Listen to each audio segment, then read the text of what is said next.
Hello friends, welcome back to my channel চেখে দেখো। আশা করি তোমরা সবাই ভগবানের আশীর্বাদে ভীষণ ভীষণ ভালো আছো। আমিও কিন্তু খুব ভালো আছি। আমি শতাব্দী চলে এসেছি আজকের মনসুন স্পেশাল ভোলা মাছের আবারও একটা একেবারে ইউনিক স্টাইল রেসিপি তোমাদের সঙ্গে শেয়ার করার জন্য। এটা অবশ্যই বলতে পারো ভিলেজ স্টাইল একটা রেসিপি। তো ভোলা মাছের অনেক রেসিপি তোমাদের সঙ্গে আগে শেয়ার করে নিয়েছি। আজকের একদম নতুন স্বাদের একটা নতুন রেসিপি শেয়ার করে নেব।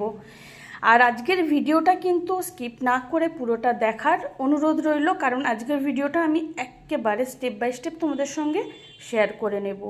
টাইটেল আর থাম্বনেল দেখে তো বুঝেই গেছো আজকের কি বানাবো। তাহলে চলো ঝটপট দেরি না করে বলে দিই। আজকের আমি বানাবো মশলা বড়ি আর গাটি কচু দিয়ে ভোলা মাছের ঝোল। তো মশলা বড়ি গাটি কচু দিয়ে ভোলা মাছের ঝোল বানানোর জন্য আমি এখানে ভোলা মাছ নিয়েছি। ভোলা মাছগুলোকে কেটে ধুয়ে পরিষ্কার করে লবণ মাখিয়ে আধা ঘন্টা আগে রেখে নিয়েছি গাটি কচুগুলোকে ভালো করে কেটে পরিষ্কার করে ধুয়ে রেখেছি। লাগছে পেঁয়াজ কুচি, এখানে নিয়েছি মশলা বড়ি। তবে হ্যাঁ, তোমরা যদি মশলা বড়ি না পাও, নর্মাল দোকান থেকে যে বিউলি ডালের বড়ি কিনতে পাওয়া যায় সেটা দিয়েও কিন্তু রান্নাটা অনায়াসে করতে পারো। এখানে জিরে, ধনে আর শুকনো লঙ্কা জলে ভিজিয়ে রেখেছি। এখানে নিয়েছি টমেটোগুলোর একটা মিহি পেস্ট আমি পরে বানিয়ে নেব। লাগছে লবণ, এখানে নিয়েছি 5 ফোড়ন আর তেজপাতা, এগুলো অবশ্যই ফোড়নের জন্য। হলুদের গুঁড়ো নিয়েছি, এখানে নিয়েছি কাঁচা লঙ্কার সর্ষে, এটাকেও আমি জলে ভিজিয়ে রেখেছি। আর আজকের প্রত্যেকটা মশলা আমি কখন কিভাবে ইউজ করব সেটার জন্য কিন্তু পুরো ভিডিওটা তোমাদের দেখতে হবে। আমি রান্নার মাঝখানে আমি বলে দেব কখন কোন মানে মশলাটা আমি দেব। তো সবার প্রথমে মাছের মধ্যে দিয়ে দেব হলুদের গুঁড়ো, আর দিয়ে দেবো গাটি কচুর মধ্যে কিছুটা হলুদের গুঁড়ো। এখন একে একে গাটি কচু আর ভোলা মাছগুলোকে ভালো করে হলুদ মাখিয়ে নেব।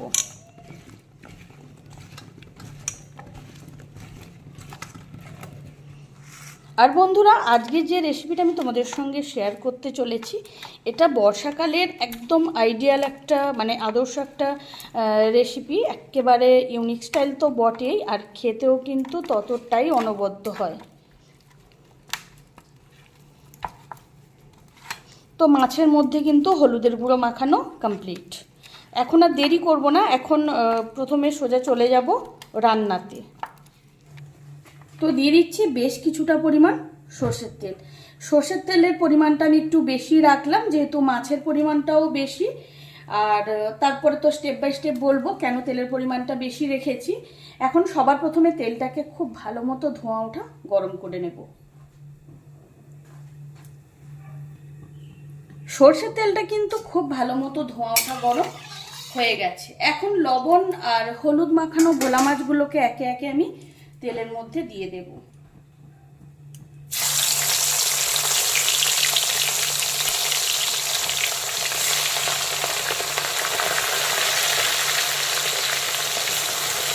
ভোলা মাছের একটা দিক ভালো মতো ভাজা হয়ে গেলে আমি মাছগুলোকে উল্টো করে দেব। এখন কিন্তু ভোলা মাছের একটা দিক ভালো মতো ভাজা হয়ে গেছে, তো আমি মাছগুলোকে একটু উল্টো করে দেব।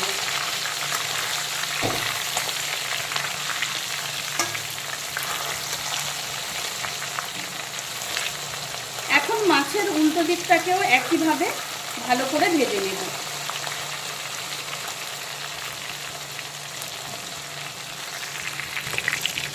তো বন্ধুরা, এখন কিন্তু ভোলা মাছের দুটো দিকই খুব ভালো করে ভেজে নিয়েছি। এখন মাছগুলোকে আমি তেল থেকে তুলে নেব। আর বাকি যে ভোলা মাছগুলো বাকি রয়েছে ভাজতে, সেগুলোকেও আমি এখন একে একে ভেজে নেব।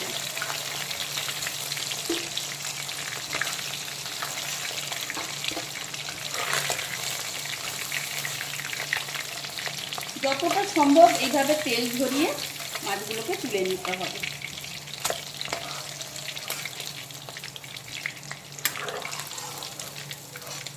তো বন্ধুরা, এখন কিন্তু সবগুলো ভোলা মাছ ভেজে তুলে নিয়েছি। এখন মাছ ভাজার তেলে প্রথমে দিয়ে দিচ্ছি মশলা বড়ি। মশলা বড়িগুলোকে আমি একটু ভালো করে লাল লাল করে ভেজে তুলে নেব।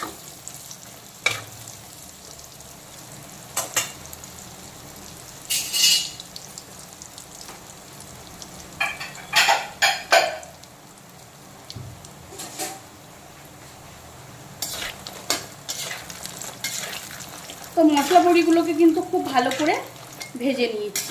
এখন বড়িগুলোকে তেল থেকে তুলে নিচ্ছি।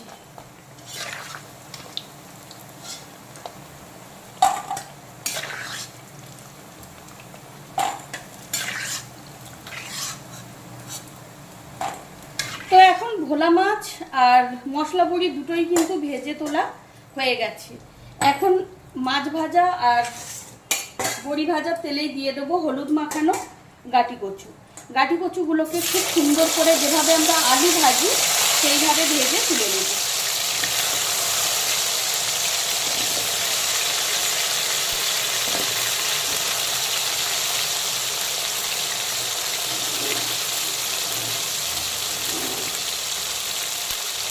যেহেতু আমি গাটি কচুগুলো সেদ্ধ করে নিইনি, তো সেক্ষেত্রে ভাজতেও হবে খুব ভালো করে, আবার রান্নার সময় একটু ভালো মতো গ্রেভির সঙ্গে ফুটিয়ে নিতে হবে ঝোলের সঙ্গে।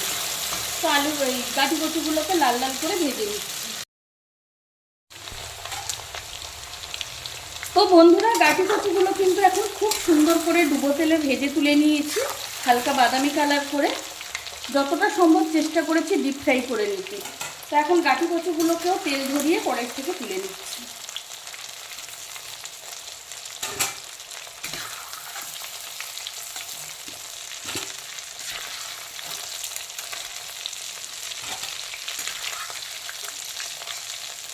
এখন কিন্তু ভোলা মাছ, মশলা বড়ি আর গাটি কচু খুব ভালো মতো ভেজে নিয়েছি।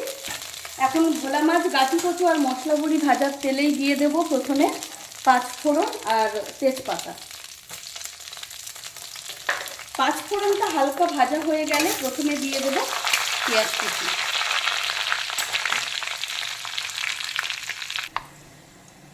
পাঁচফোড়নটাও কিন্তু হালকা ভাজা হয়ে গেছে। এখন দিয়ে দিচ্ছি পেঁয়াজ কুচি। প্রথমে বেশ কিছুক্ষণ পেঁয়াজ কুচিটাকে হালকা বাদামি কালার করে ভেজে নেব।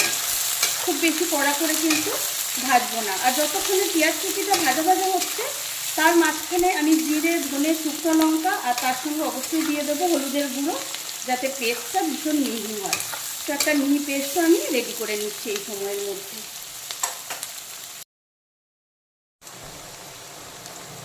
তো পেঁয়াজ কুচিটা কিন্তু এখন হালকা বাদামি কালার করে ভেজে নিয়েছি। এর থেকে কড়া কিন্তু ভাজবো না। এখন ভাজা পেঁয়াজের একটা অপূর্ব স্মেল কিন্তু ছাড়তে শুরু করেছে। তো এখন আমি বাকি মশলাগুলো একে একে দিয়ে দেব।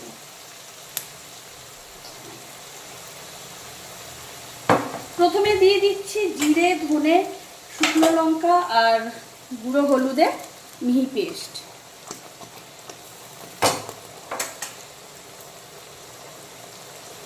দিয়ে দিচ্ছি টমেটোর মিহি পেস্ট। টমেটোটাও আমি এই মাছ ভাজা মানে গাটি কচু ভাজার মাঝখানে পেস্ট বানিয়ে নিয়েছি। আর দিয়ে দিচ্ছি স্বাদ মতো লবণ। এখন এই পুরো মশলাটাকে বেশ কিছুক্ষণ লো টু মিডিয়াম আঁচে ভালো করে কষিয়ে, মশলার থেকে কাঁচা গন্ধ চলে যাওয়া পর্যন্ত কষিয়ে, আর মশলার চারদিক থেকে তেল ছাড়া পর্যন্ত কষিয়ে ভাজা ভাজা করে নেব।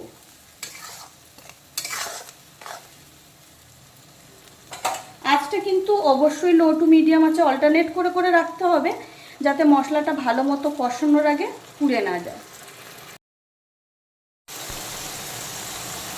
পুরো মশলাটা আমি কষিয়ে খুব ভালো মতো ভাজা ভাজা করে নিয়েছি। আর দেখতেই পাচ্ছ মশলার চারদিক থেকে তেল ছেড়ে গেছে, আর মশলার থেকে সমস্ত কাঁচা গন্ধ চলে গিয়ে একটা অপূর্ব স্মেল কিন্তু এখন ছাড়ছে।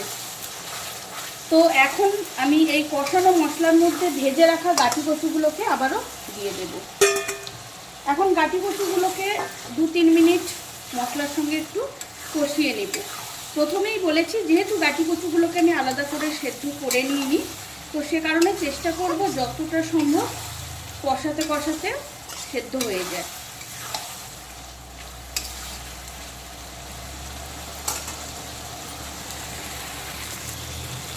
তো গাটি কচুগুলোকে 2-3 মিনিট সময় নিয়ে কষানো মশলার সঙ্গে আবারও একটু কষিয়ে নিলাম।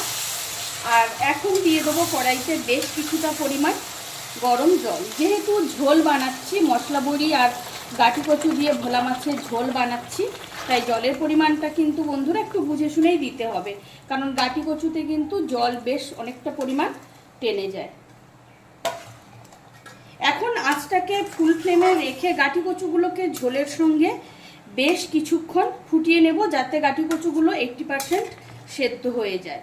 গাঁটি কচুগুলো যখন 80% সেদ্ধ হয়ে যাবে, তখন আমি ভেজে রাখা ভোলা মাছগুলোকে ঝোলের মধ্যে দিয়ে দেব। আর যেহেতু ফোটানো জল দিয়েছি, তাই দেখতেই পাচ্ছ ঝোলটা অলরেডি ফুটতে শুরু করেছে। এখন দিয়ে দেবো ভেজে রাখা মশলা বড়ি,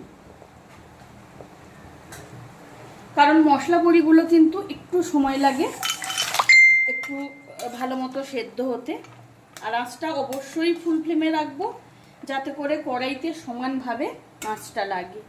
তো এখন তাহলে আমি গাঁটি কচুগুলোকে 80 থেকে 85% সেদ্ধ করে নিচ্ছি, আর তার মাঝখানে সর্ষে আর কাঁচা লঙ্কার একটা মিহি পেস্ট রেডি। তো এখন কিন্তু প্রায় 8-10 মিনিট সময় নিয়ে গাঁটি কচু আর মশলা বড়িগুলোকে ঝোলের সঙ্গে ফুটিয়ে নিয়েছি। এখন কিন্তু গাঁটি কচু আর মশলা বড়ি দুটোই খুব সুন্দরভাবে সেদ্ধ হয়ে গেছে। তো এখন আমি ঝোলের মধ্যে ভেজে রাখা ভোলা মাছগুলোকে দিয়ে দিচ্ছি।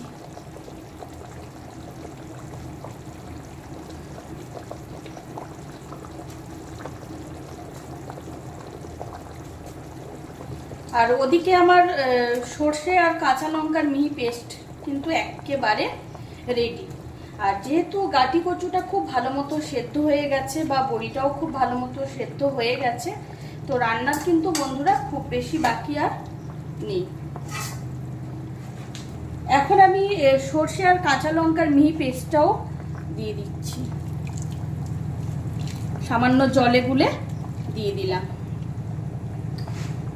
এখন 2 থেকে 3 মিনিট সময় নিয়ে ফুল আছে বাকি রান্নাটা আমি করে নেব, যাতে করে মাছের মধ্যে সমস্ত মশলার ফ্লেভারটা খুব ভালো মতো ঢোকে, আর কচু যেটুকু বাকি আছে বা বড়ি যেটুকু বাকি আছে সেটুকু ভালো মতো সেদ্ধ হয়ে যায়, আর মাছের কাঠটা যাতে কচু, গ্রেভি, বড়ি এগুলোর সঙ্গে খুব ভালো মতো মেশে। আর আঁচটা কিন্তু অবশ্যই অবশ্যই।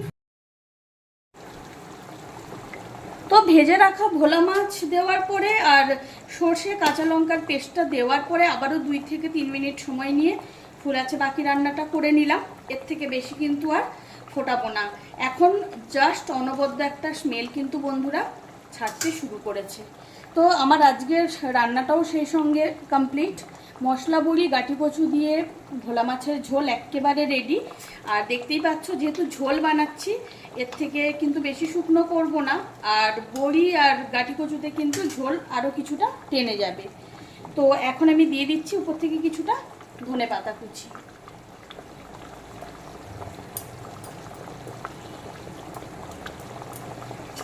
আর সেই সঙ্গে আমি আঁচটাও এখন বন্ধ করে দিলাম।